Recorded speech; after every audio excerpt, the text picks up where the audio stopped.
Hi, welcome to my studio. I'm Jay. I paint slowly. This is going to be another session of my misty painting, which at this time still doesn't have a name, but by the time I post it, it shall have a name. My paints are still wet from the last session, and I decided I'm going to continue with the water area. So in between sessions, I mixed some more colors, all very mild and calm and misty looking, which is a huge challenge for me because I'm so used to doing bright colors and lines that really stand out. But this one needs to be calm and serene and just quiet. We need that after holidays. Probably need that during the holidays too. I decided to risk it and put in a little bit more blue. Now, this isn't this blue. Gosh, I wonder how that'll show up. It's kind of a gray. It's actually very grayish, and it's a little bit darker, but the water does need that.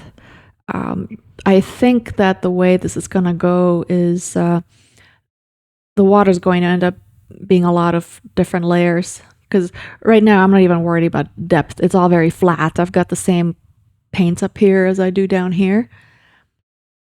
And when it comes time later on, I'm going to have to have a lot more depth representation.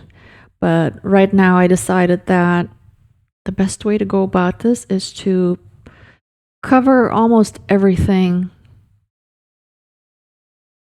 every part of the canvas, so that I have a good base to work with. I don't know how many layers it's going to take, but this is just going to have to be a layered painting.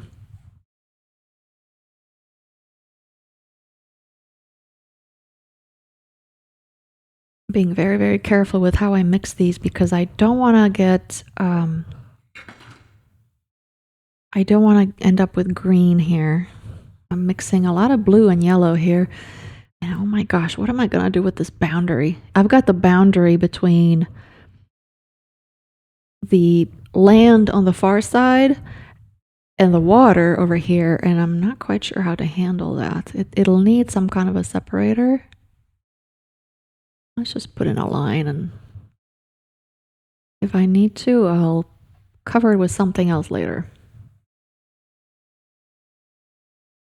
Like my instructor says, when you put something in there, at least now you have something to react to. If you just spend the time trying to figure out how to do it, you end up never doing it. So I'm making this gray line here. And maybe as the water starts to take shape, I'll figure out that it needs to be brown or something. I don't know.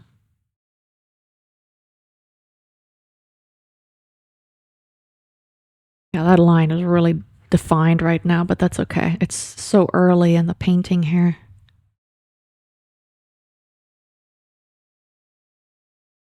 And I don't necessarily need to cover up all the orange, but a good chunk of it, because there's only so much orange here, so I gotta take most of the orange out of the bottom down here. And I did mix up some more yellow, so I'm gonna bring some of that back in.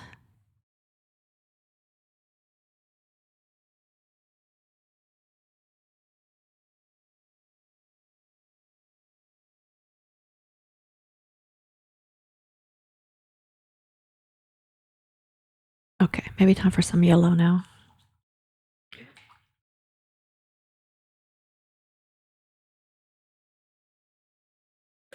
Gotta remember to cover up my turpentine so fumes don't invade me. That would be bad. So I've got some yellow mixed up here, and it's not as bright as the yellow that I have up in the sky here. It's got a little bit of gray in it because this is a reflection, so I don't want it to be brighter than the sky. So the blue's got gray and the yellow's got gray. We'll see where this goes.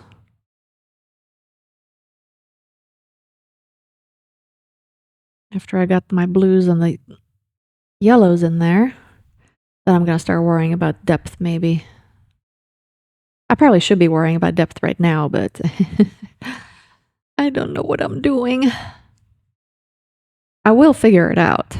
I will make this pretty. But right now, I'm still trying to figure out what the heck to do.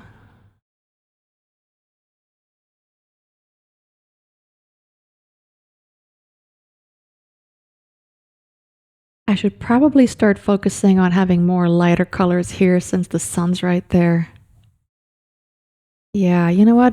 Let me take some of that blue off now that I'm thinking about it.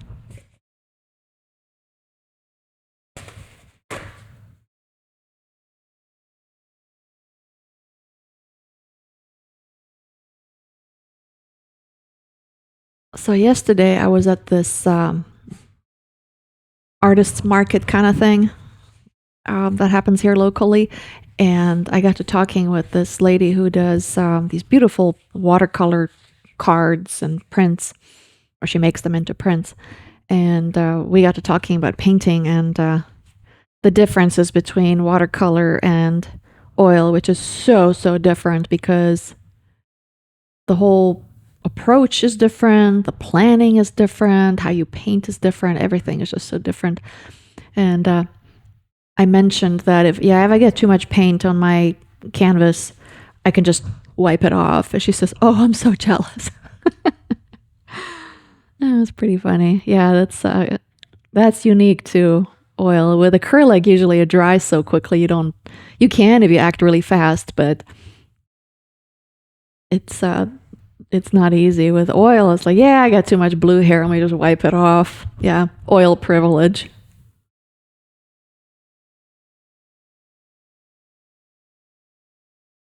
I do like watercolor. It's just that watercolor is so different. You have to approach it like the white that's on your paper is the only white you get. You don't get to put white on. And so you plan based on that. And oil is backwards. You want to actually do your darks first. This one's different because it's all kind of light, but you want to do your darks first because it's easier to make areas of the painting lighter than it is to make it darker. And when I did a little bit of watercolor, I realized that my thinking process was I had to go backwards, and it was messing with me, and so I didn't want to go there because I wanted to focus on my oils. But watercolor, it can just amazing thing with water because of the way it'll can blend together on the paper. That's really unique to watercolor. And doing this, I just realized that the line that I drew here, it really doesn't need to be that well defined. The whole thing, the idea is that it's misty, right? So I'm actually going to go back in with a dry brush. Yeah, this one's dry. And let's see if I can obliterate that.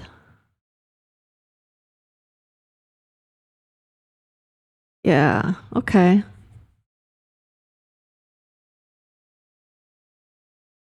Learning as I go. But I think that's good. Eventually, like I'll have my trees here and the reflection of the trees. And that is going to define the shoreline because you're going to see a reflection. So that'll tell your eye that, okay, there's a shoreline there. And maybe whatever I use to make the trees, actually I already have them mixed up. I will kind of hint at a shoreline, but very, very, very lightly. I'm going to use some of this blue here. Ooh, that's too blue. It's blue, but let me see if I can mix it in.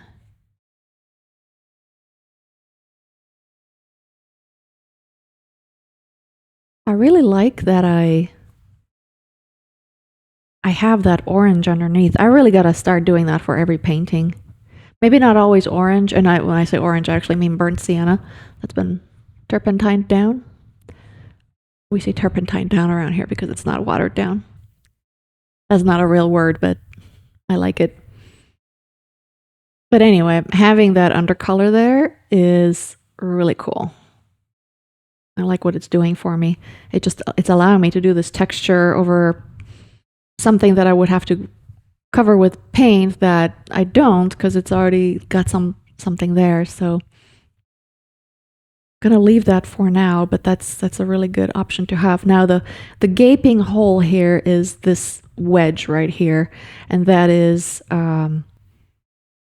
that's where I'm going to have a little piece of land and some greenery and stuff on it. That's going to be the focal point, is I'm going to have some greens, but I'm not going to do those until almost the very end because I'm still not done with the background behind it.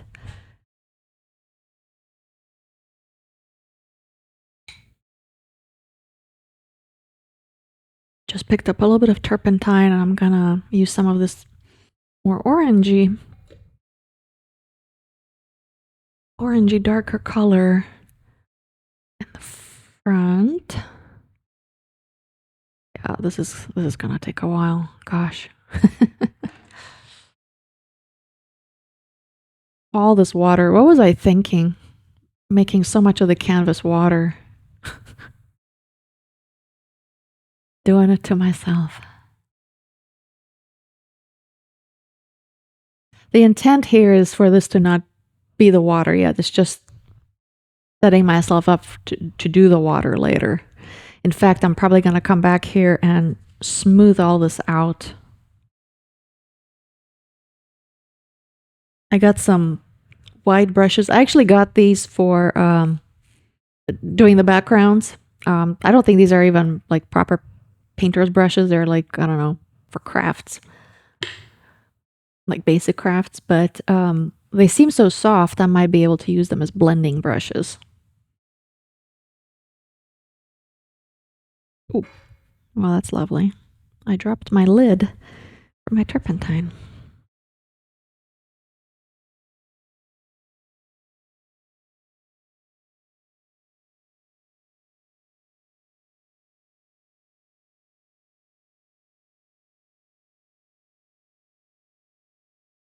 This is one of those that I'm going to have to spend some time meditating on this.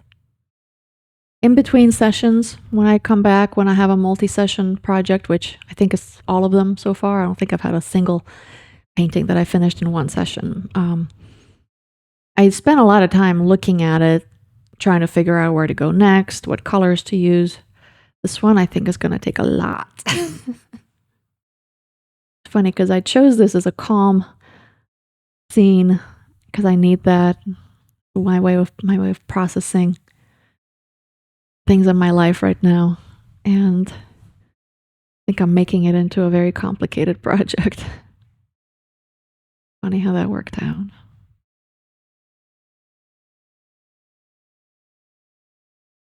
It's been a crazy year. 2024 was one of the most difficult years I've had. I underwent a lot of change, not just moving, but a few other things too. And I had some health issues, and 2025 is kind of like coming down off of that. But I still had a lot happen, and trying to meet some cool people. And I have to say 2025 has still been a challenging year, but it's definitely starting to calm down, which is a wonderful thing. It's a good feeling. And I think that's why we're seeing what we're seeing right now is the calmer painting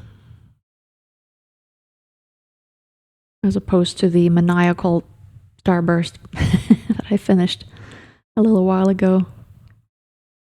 Okay, it's not looking like water just yet, but I think it's a good setup for water. It's going to be much darker when I actually go and make it into water, but I've got a good setup. I really don't know what else to call it. I'm going to start working on this wedge here. Do another setup. Yeah, words. English is not my first language. I've lived in an English-speaking country for a very long time, but words still sometimes don't come easy. It was funny when I was learning English because I picked up a lot of my vocabulary by reading. Like by the time I could kind of do basic communication, I was a big reader as a kid, and so I started to read. As a kid, I read Nancy Drew novels. So for girls, there was Nancy Drew. She is a detective, and for the boys, it was the Hardy Boys. That was the equivalent of Nancy Drew. But Nancy Drew was for the girls, and Hardy Boys was for the boys. And so I read a lot of Nancy Drew novels. Then as I got a little bit older, I started reading Star Trek books. I've read probably over 200 Star Trek novels. Yes, I am a total geek. I love Star Trek. But as a result of that, I picked up a lot of vocabulary from the books. Nancy Drew, not so much, but the Star Trek novels, it's science fiction, and the language used tends to be a little bit more, sciencey, even though it's obviously written for normal people to understand, but it's still kind of sciencey. And I picked up a lot of words that I would recognize in writing, but I didn't know how to pronounce them. Sometimes I knew I didn't know how to pronounce it. Other times I thought I knew how to pronounce it. Like canine, I thought was canine, because I had never heard canine spoken, so I thought it was canine. And I, at some point, heard the word canine, and it took me a while to put two and two together, like, oh, that's canine. Also, verbatim, the word verbatim, that pronunciation just didn't make any sense to me. I thought it was verbatim. No, it's verbatim. Probably a few others, but yeah, words are still sometimes a challenge. And there's still words I come across that I want to use a word, and I know how it's spelled and written. Like if I could write it out for you, I could, but I have no idea how to pronounce it. Not as often anymore because I've been speaking English for such a long time. But yeah, it's kind of funny. Okay, I've got this piece of land coming out into the water, and I want to have a little bit of color smushing. That is a word.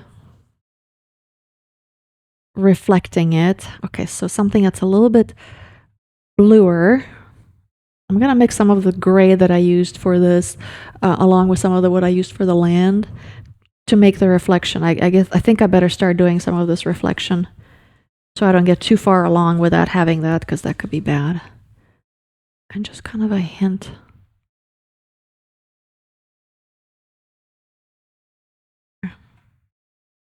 And then smush it.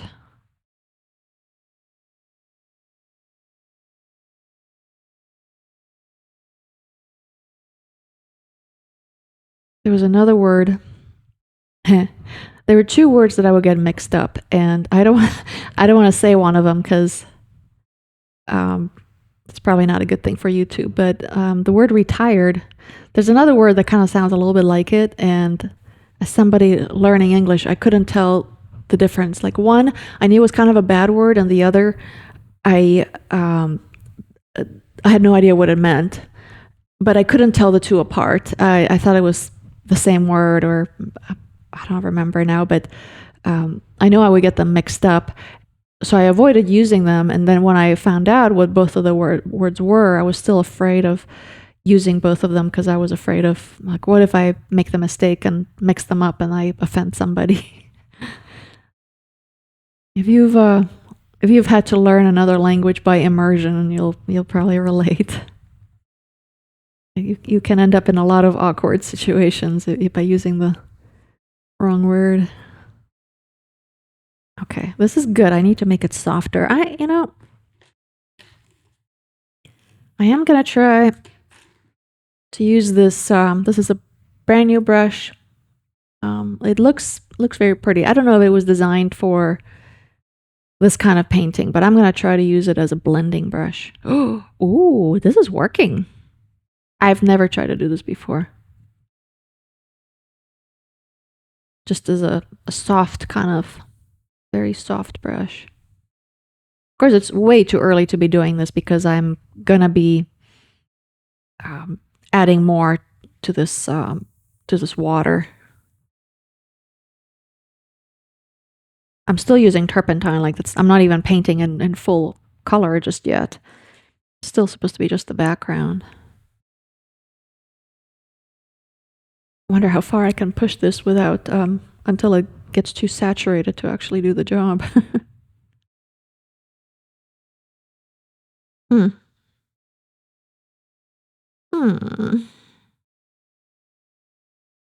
Gotta have enough of a reflection, but not so much that... Yeah. Not so much that it overwhelms it. Okay. I don't want to stick this into turpentine because then I'll get it wet. I can just use it, brush it off. Just blend everything here. That would be lovely. If this works, I've got myself a new tool.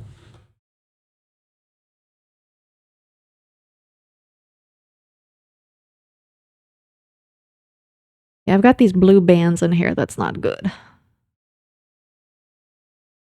I gotta fix the blue bands. I'm coming up on a major decision point here. Is do I start putting in the trees now or not? All right, so that's where we're at right now. I got too much banding over here.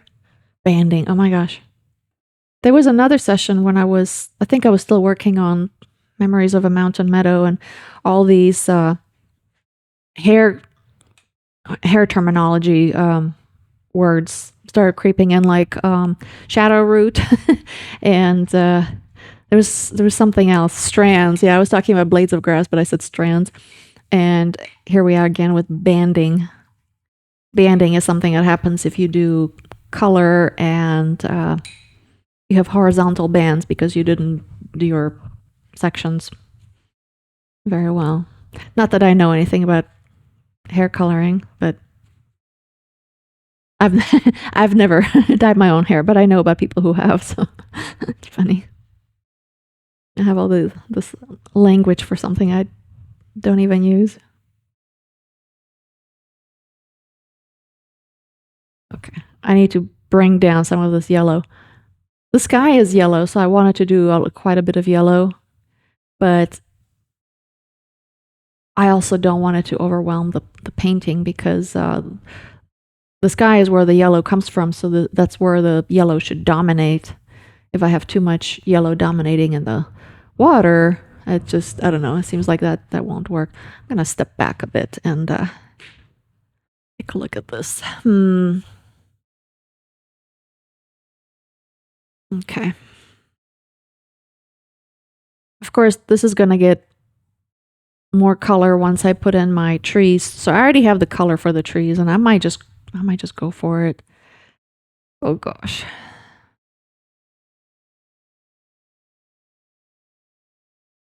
Okay. More gray. That grayish blue is actually very good.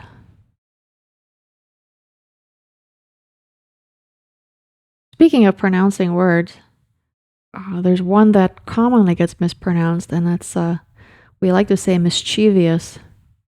But it's actually not. It's mischievous. It's not a V-I-O-U-S. It's V-O-U-S. And when I realized I was mispronouncing that, because I was sure about that one. When I realized I was mispronouncing that, I was surprised. But a lot of people, that's just one of those commonly mispronounced words. But English and pronunciation is weird, so I'm not beating myself up about it. See, I put in this wedge because I wanted to be able to visualize where it is, but I should have, I feel like I should have put in more of the background of the water first, because now I have this border to deal with. But I don't think the top of that ridge is going to be that visible, because I am going to have some shrubbery on it. But still, I just wanted to get that color in there. Let's see. There. Very soft lines. This is so against the grain. I so like doing harsh lines and get the thing on there, you know, and everything is soft right now. I'm finding my softer side.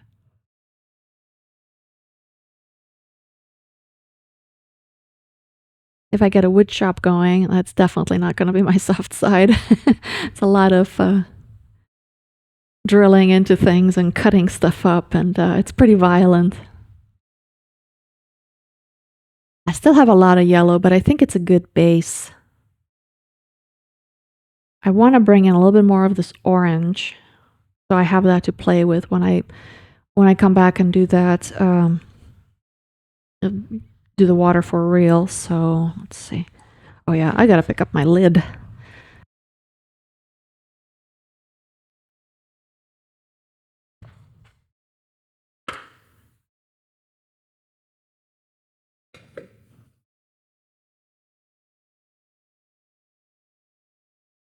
Okay, mixed up a little bit of that orange. I'm just gonna speckle it in here.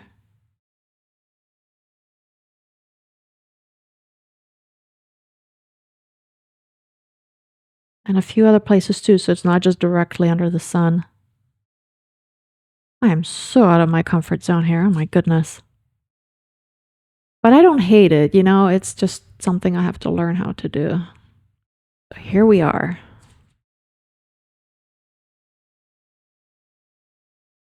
With art, you just have to be fearless sometimes. Okay. It's probably actually how I would want it to look. The orange part when it's all done. It's just I desperately need some more work on the water. It's got way too much yellow in it. I was trying to be a good color smusher, but I overdid the yellow, and I don't want to put on too much blue on it right now, because I'm afraid of making the whole thing green. I'm going to add a little bit more blue down here. Let's see. Clean.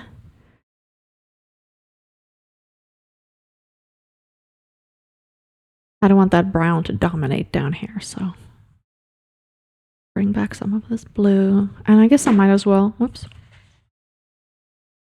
We'll use up the blue that I have, little hints, because the blue I'm using right now is the blue that I have here, which is kind of I guess the faraway shrubs. So all of it needs to be represented down here in the water.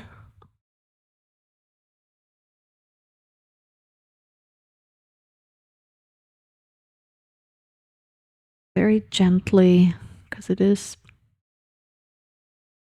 soft light kind of situation here.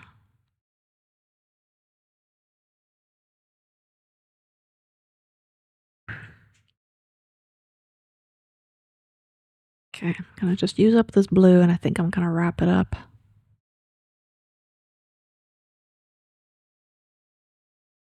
Okay, I think this is a good place to leave it. If I continue playing with it right now, I'm gonna smush paint that I don't want to smush together. I think this is a really good base. This is a good place to pause. The patience with the oil is part of the process.